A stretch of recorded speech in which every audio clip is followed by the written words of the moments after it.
Good morning, Bookless Classroom. Look at that. That's the first time I didn't come in with Kermit the Froghead. Jim Henson, Muppet Head. I think that's what I called him. Because he always had those hands. I know, that's what I heard too. How sad is that? Anywho, I didn't get more coffee and I really could use something to drink here because, geez Louise, huh? That book? Huh, Bookless? Wow, we are on day 179 of the classroom. It is April 10th. It's snowy outside here in Michigan. I can't believe it. Yuck. In April. But I don't know why. This always happens. Oh, why I keep thinking snow is fallout. I just am. Jeez. Okay. Cause you read stuff like this and you read about technology and what technology has not done for people, but what it's done for national defense. Budget, money-wise, focus, goal-wise. It's like they keep their thesis in front of them all the time. I shouldn't even do that. Somebody's going to go, oh, look it. See now. And you know what somebody's going to do? Go and take that and hack it. A bunch of loser hackers over here who are just paramilitary guerrillas. Yikes. Yikes with all those superior German brains. Yikes. And then reading about how we basically, where was I reading that? In Hartford Society paper, Hartford, Connecticut Society, I was looking something else up about Scarborough, and I don't know. It is just, there's just one atrocity after another. But I was reading about how they had taken and they paid the Germans there in Hartford. They took the Germans and paid them. And they were prisoners of war. And basically it said right there in their paper that they were generals as prisoners of war, German from World War II, so Nazis that were allowed to basically go to and fro in the area without any, because they were so good, eventually without any guards. What the heck, Hartford?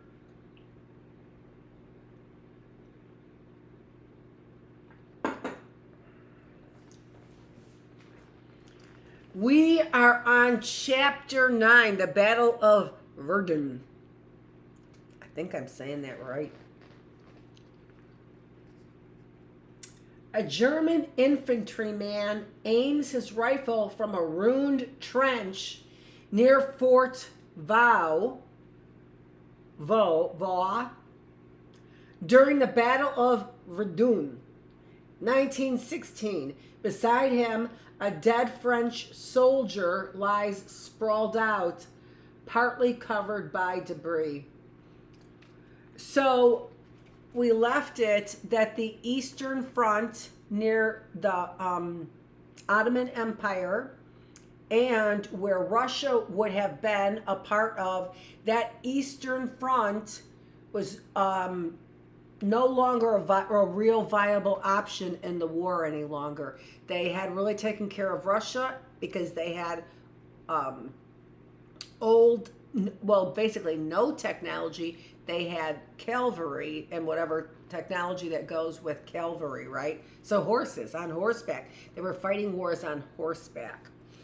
Okay, the Battle of Verdun.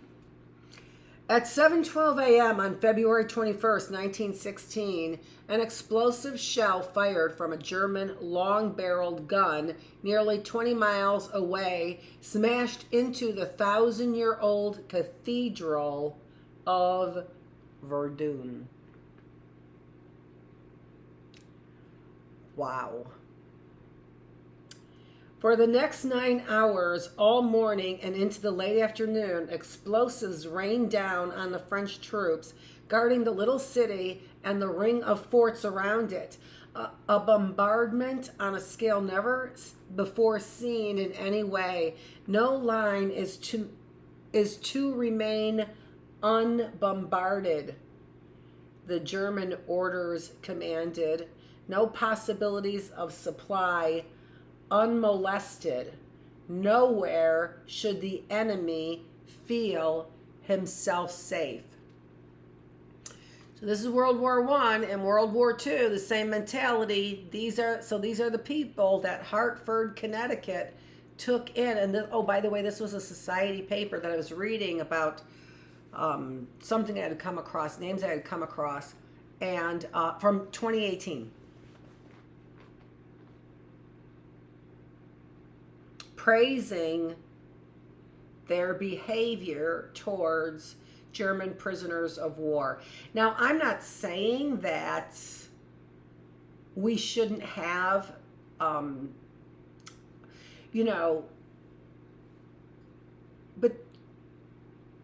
I don't know. I mean, you have to have tame, but they weren't guarded. They weren't we had no plan for prisoners of war.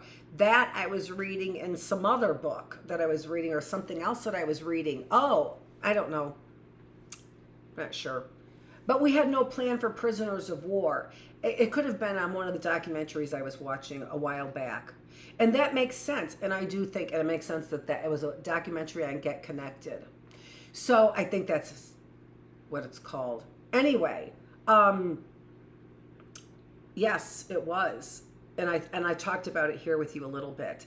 But when you think about that, that isn't short-sightedness. That's, again, another way for scientists to sit back and observe the human condition. What are they going to do with these prisoners of war? And to what extent will they go before they start? To what extent will they be frustrated before they begin to torture or assimilate? Contrast or assimilate. It's not a part of me. It is a part of me. And so those German concepts, those German Nazi concepts, were easily assimilated into Hartford, Connecticut. So much so that they excused in 2018 they wrapped it up in nice packaging as being compassionate caregivers to POWs. I'm not saying you shouldn't take care of prisoners of war. You absolutely should. Absolutely. I'm also saying that there should have been a plan for that. Soldiers taking back prisoners of war who were just fighting on the front? Jeez. That sure seems like it's a lost battle. Or could have been planned a little better. Verdun, nestled in a loop of the Meuse River in northern France, had little strategic importance in itself, but its symbolic value was immense. A fortress since Roman times, it was an honored historic site associated with French military glories and national pride. So certainly then a point on the side of destruction of French national pride. This is just, it's guerrilla warfare. How dare you call it anything but guerrilla warfare? Until now, and anyone who ascribes to this, I think that's the right tense of that word, who ascribes to this in any way, yeah, I can understand why you would believe in that we came from apes when you allow yourself to act like them. Guerrilla warfare. I know, they're not of the same whatever. Until now, the worst battles had flowed around Verdun, bypassing the city and its fortress. But Verdun lay close to the German border. It was exposed to attack from 3 sides, and it was the place chosen by German General Erich von Falkenhayn to deliver a shattering blow to the French army and break France's will to fight. At Verdun, German General Erich von Falkenhayn was determined to break the French army's will to fight.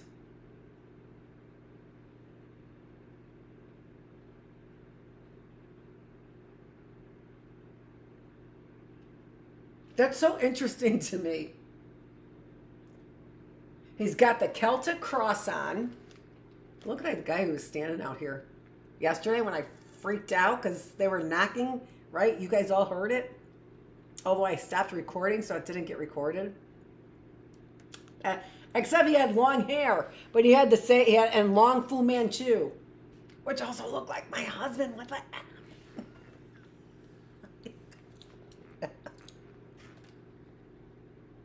That's what I say. Who can believe what story? You have to look at their faces. Yikes.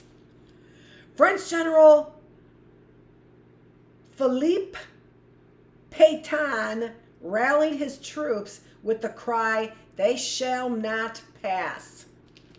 Yeah, I know. Those eyebrows in and of themselves could create a forest somebody couldn't get through, or at least not get their attention off of.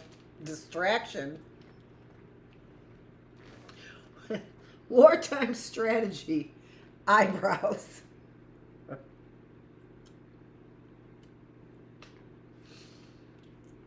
Okay.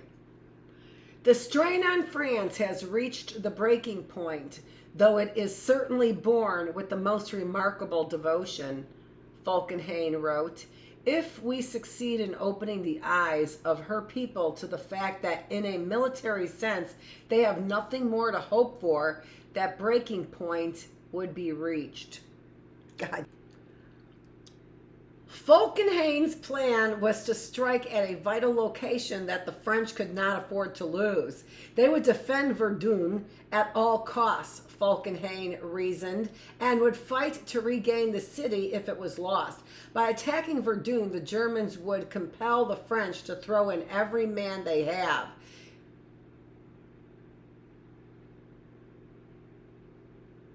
If they do so, the forces of France will bleed to death.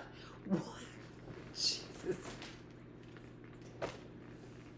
I'm sorry, but when I hear things like this that are so over the top, it is like a Milgram's experiment. I've done this before with you guys. It's like a Milgram's experiment. It's like there are some people who, in the face of this, say that this is like incomprehensible. It's so incomprehensible. Like, how can this be? There's something you're just like candid camera. There's something you're not telling me over here, because this cannot be playing out this way. But, you know, people have things that they care about, and you get a German soldier who cares about only one thing, and that is the annihilation of whatever they've been programmed to annihilate. I mean, who's making these German soldiers? Really? Okay, so this is World War I, and I have tried to look at where this, because I've had that whole series on white supremacy, and I could not find a clear answer for where that came from. I started saying that it was Indo-Europeans They were also called something else. But that came, but those, no, they sound like those were the American Indians. Interesting. So who are the German ancestors? It is sometimes barely bearable. And again, when you think about the strategy here, right? If we have all of our buildings wiped out, what are we fighting for? That's what he's getting at. That's what they said he's getting at, right? He's getting at the hope. Why are we fighting? I could see defending that cathedral, but now it's in shambles. Are we fighting for just land to keep possession of rubble? Right? The attacking Germans would suffer losses too, but these would be kept to a minimum, Falkenhayn believed, by the element of surprise and by the hundreds of German guns massed in the hill north of Verdun. Called Operation Judgment by the Germans, the Battle of Verdun, which is the same language that the evangelicals are using too. Judgment Day, right? This is Judgment Day. Operation Judgment. The Battle of Verdun would become the longest battle of World War I and one of the bloodiest ever fought. Beginning on February 21st, daily German bombardments pulverized the battle zone as French troops cowered in trenches and dugouts, trying to make themselves as small as possible, praying not to be blown to bits or buried alive. Each day, as soon as the artillery barrage was lifted, German infantry troops, some equipped with flamethrowers, swept forward to attack. The French battled to hold their ground with rifles and machine gun fire, then with grenades, and finally in hand-to-hand combat in the trenches, with gun butts and stones.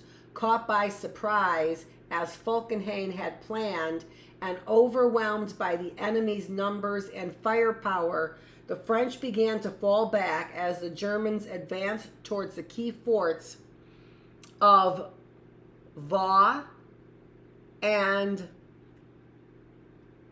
Douaumont. The commanding officer and all company commanders have been killed, a French lieutenant signaled to Army headquarters.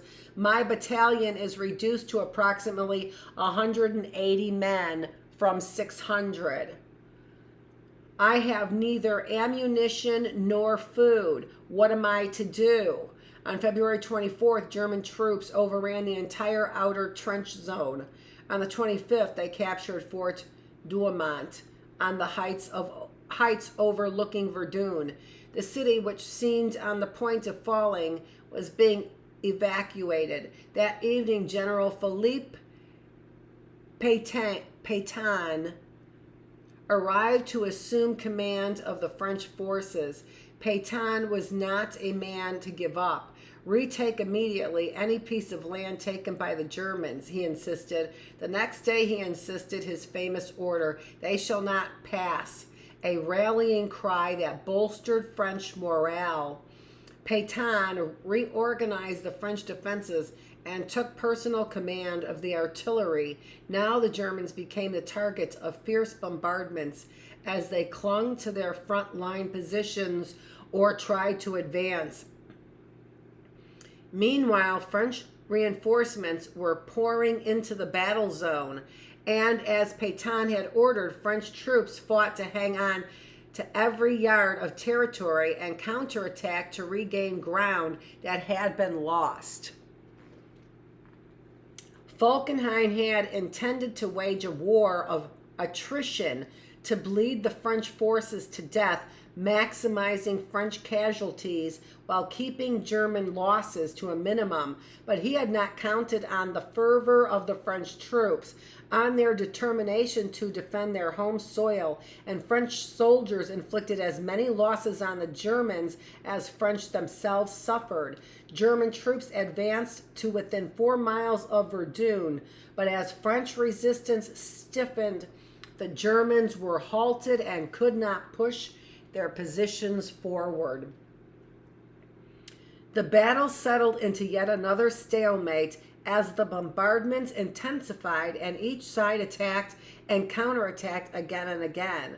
The ruined village of Vaux changed hands 13 times in March, but for the moment, Fort Vaux itself remained in French hands. In April, the Germans attempted to capture a strategic height named Les Morts Hommes, Dead Man's Hill, but were pushed back before they could reach the summit. The German guns bombarded the hill for several days running. A French officer, Augustin Coquin, spent 6 days in the Mortholm trenches, the last 2 days soaked in icy mud under terrible bombardment, without any shelter other than the narrowness of the trench. I arrived there with 175 men. I returned with 34, several half mad, not replying anymore when I spoke to them. As casualties mounted, Pétain did his best to spare his troops by rotating them in and out of the battle zone. Units at the front were sent to the rear for recuperation, while fresh units took their place. Eventually, 3/4 of the entire army, 123 divisions, would be rotated through Verdun. I need to keep this. There we go. The city's lifeline was a narrow road, 72 kilometers, about 45 miles long, connecting Verdun with the town of Bar-le-Duc. Along this road, an endless chain of trucks, cars, vans, ambulances, and other vehicles following one another every 16 seconds moved in and out of the fortress city, transporting 50,000 tons of equipment and 90,000 men per week. Today, helmet-topped road markers line the route, which has gone down in history as the Voie Sacrée, the Sacred Way. The Germans continued to attack whatever they could. Early in June, they finally captured Fort Vaux after surrounding it and blowing it up section by section. The garrison surrendered only because the men had no water and were literally dying of thirst. The Germans now pushed forward toward the surveying French fort of Souville. Just 2.5 miles from Verdun. On June 22nd, German troops opened their attack on the fort with a bombardment of explosives and a new kind of phosgene gas called Green Cross, which killed plants and insects as well as men and horses. The next day, 30,000 German infantrymen began their assault on the fort. It's hell we are getting hit more and more often. It's hell. We are getting hit more and more often as our position is the favorite enemy target. We expect an attack at any moment, wrote French Lieutenant Henri Desagno,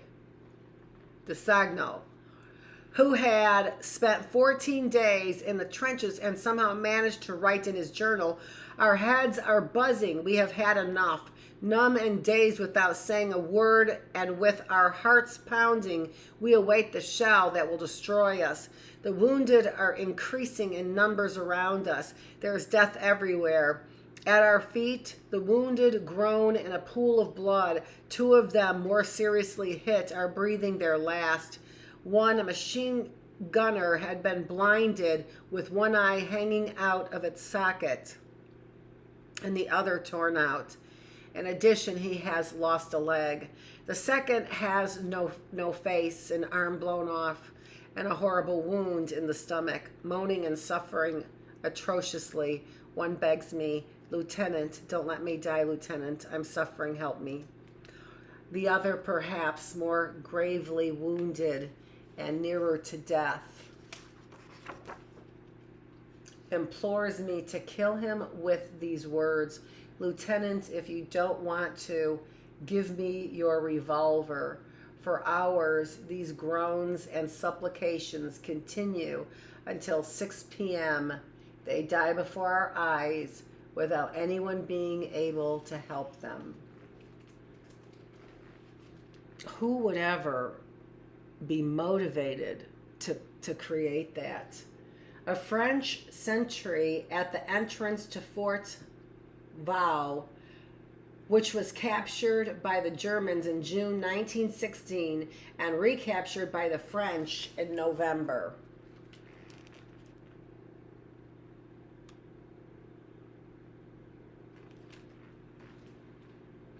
French supply trucks on the Voie Sacrée, the Sacred Way. When the road was running at full capacity, one vehicle passed a given point every 16 seconds.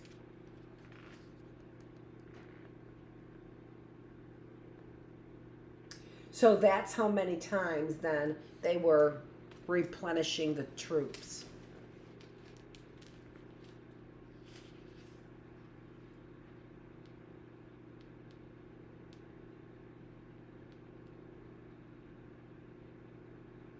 The narrow road that was 45 miles long connecting Verdun to the town of Bar-le-Duc. Along this road, an endless chain of trucks, cars, vans, ambulances, and other vehicles following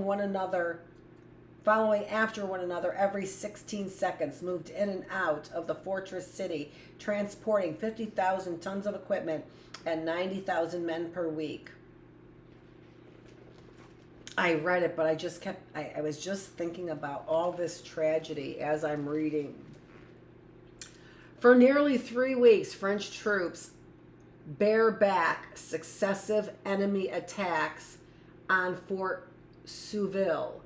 The Germans made one final effort to capture the fort on July 11th, reaching its walls before they were driven off.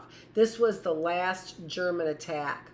By then, 20 million shells had been fired into the battle zone, creating a ghostly landscape of pock-marked fields and charred and splintered forests.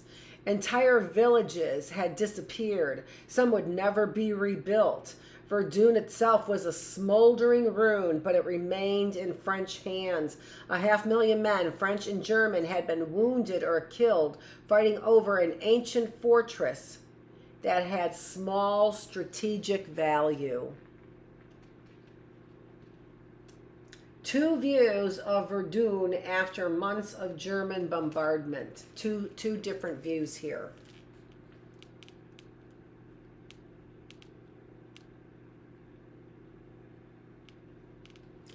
And then this is a wounded soldier is unloaded from a French ambulance at Verdun.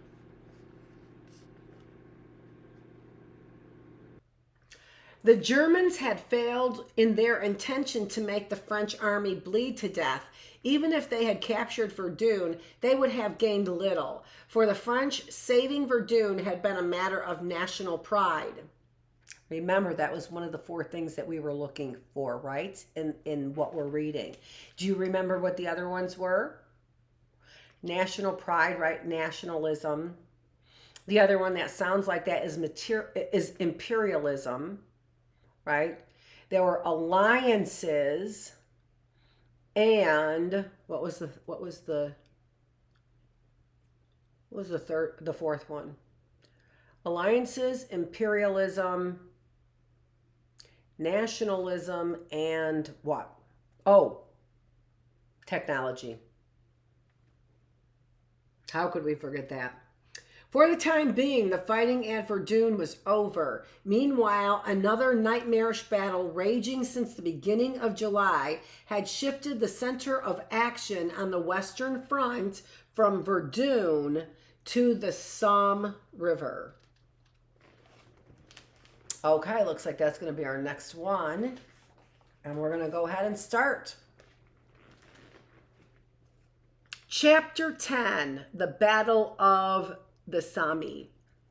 You know, actually, we got plenty of time. I thought it was 11 o'clock. Here's a picture of British troops with wire cutters attached to their rifles. Pause on their way to the front on July 1st, 1916, the first day of the Battle of the Somme.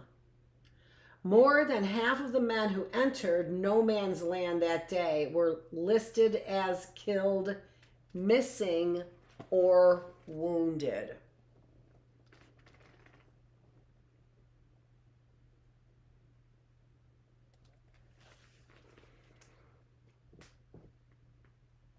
I don't know how to pronounce that. Somme.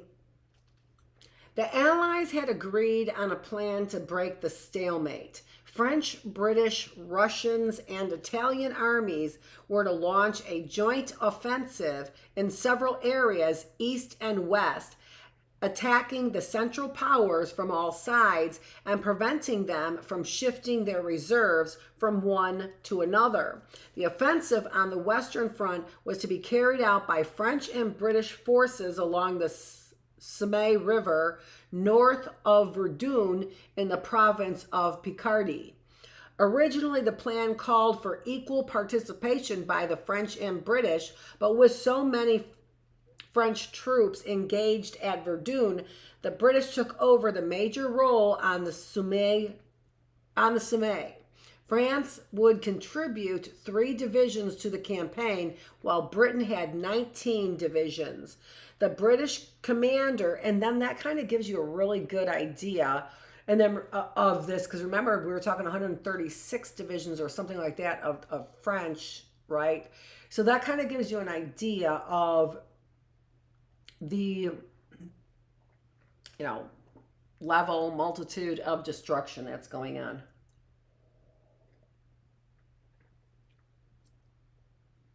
Of human life. The British commander, Sir Douglas Haig, had planned every move down to the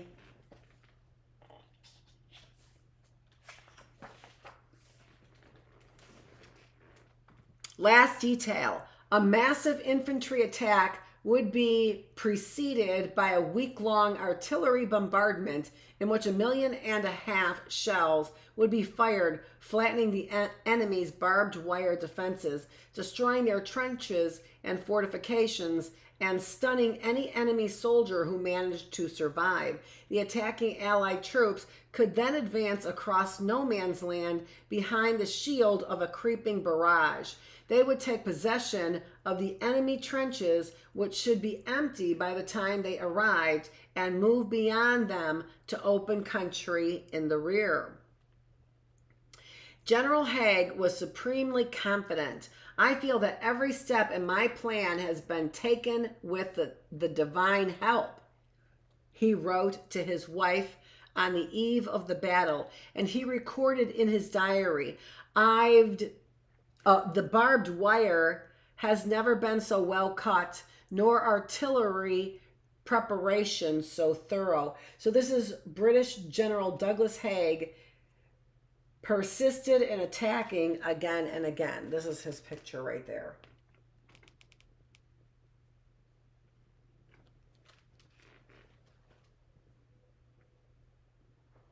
But events did not play out as Haig had planned. When British troops went over the top of on the morning of July 1st, 1916, most of them were not equipped for an infantry assault. Each man was weighed down with 60 pounds of equipment, including picks, shovels, and sandbags, judged necessary to fortify enemy positions that, according to Haig's plan, had already been conquered for them by the artillery. This bulky load made it difficult enough to climb out of the trench and harder still to move faster than a slow walk or to lie down to take shelter and then rise quickly. At 7:30, we went up the ladders, doubled through the gaps in the British wire and lay down, waiting for the line to form up on each side of us. R.H. Tawney, the 7th Division, recalled, "When it was ready, we went forward, not doubling, marching twice as fast, but as a walk. For we had 900 yards of rough ground to the trench, which was our first objective. As the troops fanned out across no man's land, expecting little opposition, German machine gunners emerged unharmed from their underground dugouts and opened fire. I see men rising and walking forward, and I go forward with them," Rifleman Henry Williamson recalled, in a glassy delirium wherein some seemed to pause with bowed heads and sink carefully to their knees and roll slowly over and lie still. Others roll and scream and grip my legs in uttermost fear, and I have to struggle to break away while the dust and earth on my tunic changes from gray to red.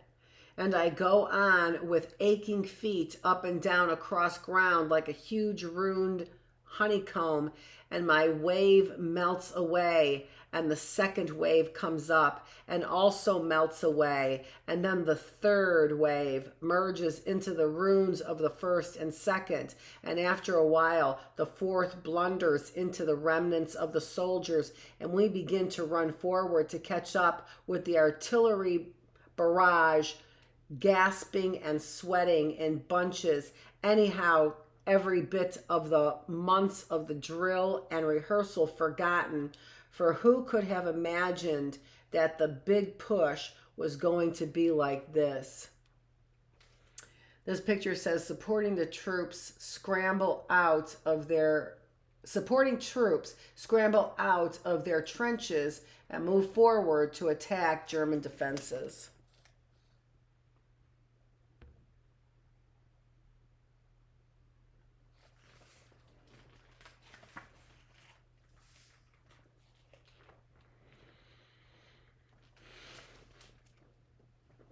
A German soldier, Mathis Gerster, described the attack as he saw it. When the leading British line was within 100 yards, the rattle of machine gun and rifle fire broke out from along the whole line of German craters. Some fixed kneeling so as to get a better target over the broken ground, while others, in the excitement of the moment, stood up regardless of their own safety to fire into the crowd of men in front of them. The advance rapidly crumbled under the hail of shells and bullets. All along the line, men could be seen throwing their arms into the air and collapsing, never to move again. Badly wounded rolled about in their agony, and others, less severely injured, crawled to the nearest shell hole for shelter. With all this were mingled the moans and groans of the wounded, the cries for help, and the last screams of death. The week-long Allied bombardment had turned out to be far less effective than General Haig had predicted. Large numbers of the shells fired were duds. They failed to detonate. I think we're good. Those that did explode did not manage to destroy German defenses dug deep into the hillsides, sheltering waiting German troops. And the bombardment also failed to flatten the Germans' barbed wire entanglements, merely tossing the barbed wire around and creating even more of a barrier than before. Finally, the crucial coordination between infantry and artillery broke down during the confusion of the battles. The creeping barrage of exploding shells meant to precede and protect the advancing troops moved too fast and too far, leaving the troops exposed while they were still in no man's land on the wrong side of German barbed wire. German soldiers fighting for their lives fired point blank at the long lines of overloaded British troops plodding toward them. As the British approached German positions, they had to seek out gaps in the barbed wire and jam together as they crowded through, offering an easy target to German machine gunners. When we started to fire, we just had to load and reload, one of the machine gunners said. They went down in their hundreds. We didn't have to aim. We just fired into them. Some 100,000 British troops entered no man's land that day. Of those, more than 20,000 never returned. 1 man out of 5 was either dead or missing. Another 40,000 were wounded. It was the bloodiest day in the history of British warfare, the highest death toll in a single day of fighting during the entire war. 2 German-held villages and 1 German stronghold were captured, but otherwise the 25-mile front had scarcely changed. When darkness fell, the battle was already deadlocked. Recruiting a comrade under fire. This image is a still from the British documentary film, The Battle of Somme. The rescued soldier died 30 minutes later.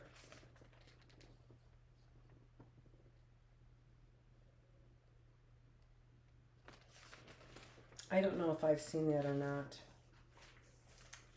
I think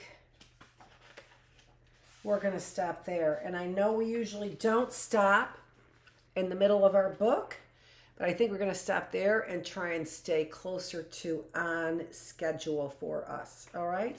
This is Dr. Annette Feravich. We don't have a whole lot of the book left.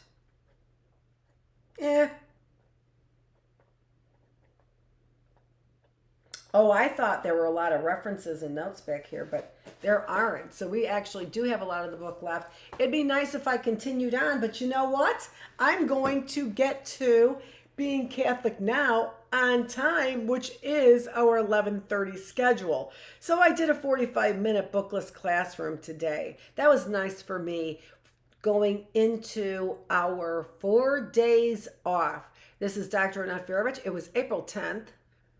Here today in the classroom, day 179, where we are continuously thinking about how we might make your mind, your body, and your spirit just a little healthier.